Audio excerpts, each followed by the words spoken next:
қала тұрғындары, бүгін мен 1 наурыз күні Жезқазған қаласының орталықтандырылған кітапханасына келіп кітап алып жатырмын.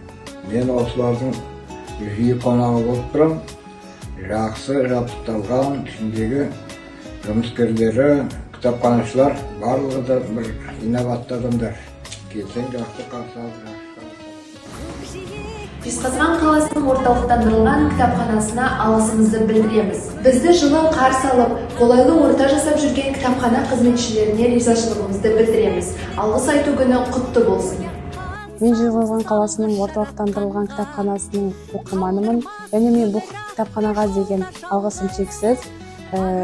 Және де бұл кітапхана әрбір жанның ой-өрісін кеңейтіп, аманға жеткізетін киелі мекен. Жезқазған орталықтандырылған кітапхананың тұрақты оқырманымын. 1 наурыз алғыс айту күнімен осы кітапхананың оқырмандары мен қызметкерлерін құттықтаймын.